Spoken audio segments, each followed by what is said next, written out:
हर हर महादेव। ओम नमः शिवाय। दृष्टि विजन फॉर फ्यूचर चैनल में हमेशा की भांति माई सेल्फ पंडित रंजीत पांडे आप सभी भाई बहन मित्र बंधुओं का हृदय से स्वागत करता हूँ। ऐसा है भाइयों बहनों मित्रों बंधुओं, ये इस सब्जेक्ट पे मैंने कभी कोई कुंडली अपलोड नहीं किया है। आज पहली बार ही इस सब्जेक्ट पे एक कुंडली अपलोड कर रहा हूँ। देखिए, ये कुंडली एक ऐसे जातक की कुंडली है जो अनैतिक संबंध में उलझे रहे। ठीक है, तो जन्म कुंडली में अनैतिक संबंध, व्यभिचारी योग ये कैसे बनते हैं, इस विषय पे आज एक कुंडली आप लोगों के समक्ष हम अपलोड कर रहे हैं। तो दिखाएंगे कि जन्म कुंडली में अनैतिक संबंध बनने का क्या कारण बनता है। इस विषय में आप लोगों से बात करेंगे। तो देखिए, सर्वप्रथम पहले बताते हैं ये जिनकी कुंडली है उनका डेट ऑफ बर्थ है 29 नवंबर 1948। जन्म समय है सुबह 6:15 और बर्थ प्लेस जो है इनका है कलकत्ता, जो अब कोलकाता हो गया है। ठीक है, तो इसके आधार पर जन्म कुंडली जो बनती है उस पर हम लोग विचार करें, ज़रा विश्लेषण करते हैं जन्म कुंडली का। तो भाइयों बहनों मित्रों बंधुओं ध्यान दीजिए, आप लोगों को मैंने कई बार बताया है कई सारी कुंडलियों का एनालिसिस करके कि भाई ये जो भाव होता है ये प्रथम भाव है, इसको हम लोग लग्न कहते हैं। सर्वप्रथम हम लोग ये देखते हैं कि लग्नेश की पोजीशन क्या है प्लेसमेंट। तो लग्न जो है अपने कुंडली के द्वितीय भाव में मंगल सौगृही गुरु के साथ यहाँ वाणी और धन स्थान पर बैठा हुआ है। ठीक है, धन के बारे में तो ये ठीक है, धन अपना गुरु सौगृही है तो भाई ये ठीक है। लेकिन यहाँ पर एक बात जो ध्यान देने वाली बात है भाइयों बहनों मित्रों बंधुओं, जिस सब्जेक्ट पे मैं कुंडली ये अपलोड कर रहा हूँ वो सब्जेक्ट है अनैतिक संबंध। तो सबसे सर्वप्रथम हम लोग ये समझते हैं कि अनैतिक संबंध बनने के क्या कारण बनते हैं, क्या स्थिति बनती है, इसको पहले समझना जरूरी है। तो देखिए ध्यान दीजिएगा भाइयों बहनों मित्रों बंधुओं, जहाँ ये 7 लिखा है ये कुंडली का द्वादश घर होता है, इसको 12 हाउस कहते हैं, द्वादश घर। ठीक है, ये खर्च का है, व्यय का है, विदेश यात्रा का है, लेकिन साथ में इससे हम लोग शैया सुख का विचार करते हैं। शैया सुख का विचार जो करेंगे हम लोग कुंडली के द्वादश घर से ही करेंगे। अब यहाँ पर देखिए 7 लिखा है, 7 मतलब हो गया तुला राशि। तुला राशि के स्वामी कौन होते हैं? वो होते हैं शुक्र। अपने ही राशि में बैठे हैं, किसके साथ बैठे हैं? चंद्रमा और केतु के साथ। ठीक है, तो ये भोग विलास वाला जो विचार हम लोग करते हैं ना, भोग विलास का भी जो विचार हम लोग इसी घर से करते हैं। शुक्र भोग विलास का कारक होके सौगृही होके बैठा है, लेकिन केतु और चंद्रमा के साथ युक्ति बनाकर बैठे हुए हैं।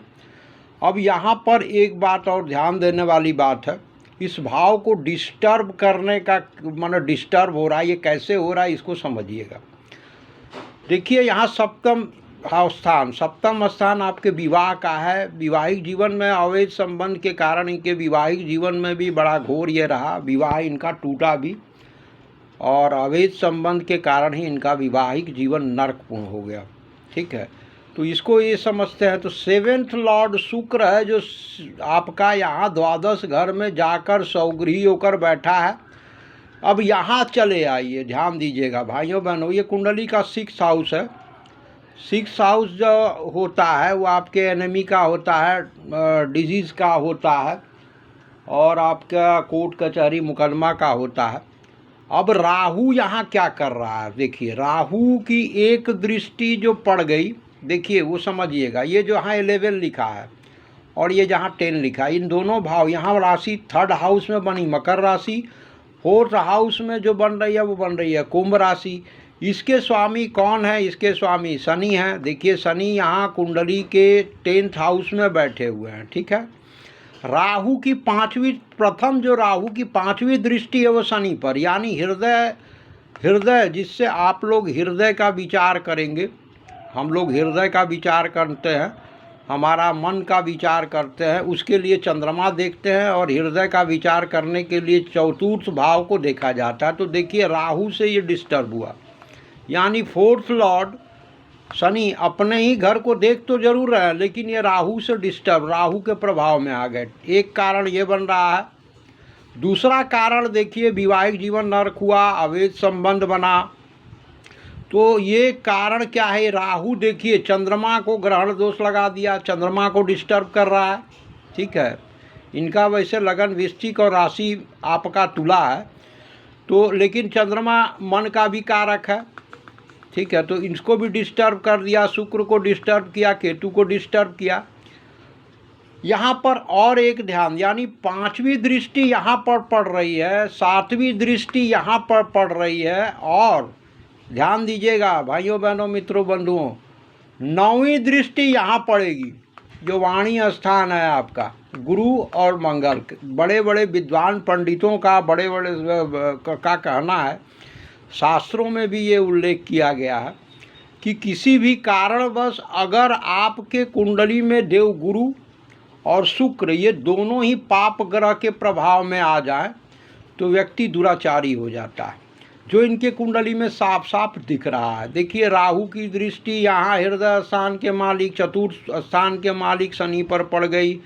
फिर यहाँ पर राहु की दृष्टि चंद्रमा पर पड़ी, जो ग्रहण दोष बना दिया।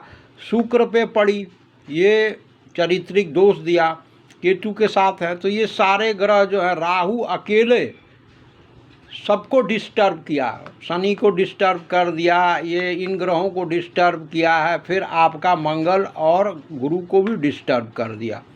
तो कहने का मतलब है भाइयों बहनों मित्रों बंधुओं कि कुंडली में जो योग होते हैं वो दिख जाते हैं, और इस वजह से इनका देखिए वैवाहिक जीवन नरकपूर्ण रहा, और इनका विवाह जो है तलाक में परिणित हुआ, इस केवल अवैध संबंध के कारण। तो ऐसा है भाइयों बहनों मित्रों बंधुओं, आज आप लोगों के समक्ष ये कुंडली रखी है, और आप लोगों से इतना निवेदन करेंगे भाइयों बहनों मित्रों बंधुओं कि अगर आप लोगों ने मेरे चैनल को अभी तक सब्सक्राइब नहीं किया है तो कृपया चैनल को सब्सक्राइब करें, बेल आइकन को प्रेस कर दें, ताकि जब भी मैं कोई वीडियो बना के अपलोड करूं उसका नोटिफिकेशन सर्वप्रथम आप लोगों के मोबाइल पे चला जाए। तो आज के लिए भाइयों बहनों मित्रों बंधुओं अपने वाणी को हम विराम देते हैं, और आप सभी भाई बहन मित्र बंधुओं के लिए मंगल कामना करते हैं। आप लोग जहाँ भी रहें खुश रहें, आबाद रहें, सबका कल्याण हो, सबका भला हो। हर हर महादेव, हर हर महादेव, हर हर महादेव। ओम नमः शिवाय।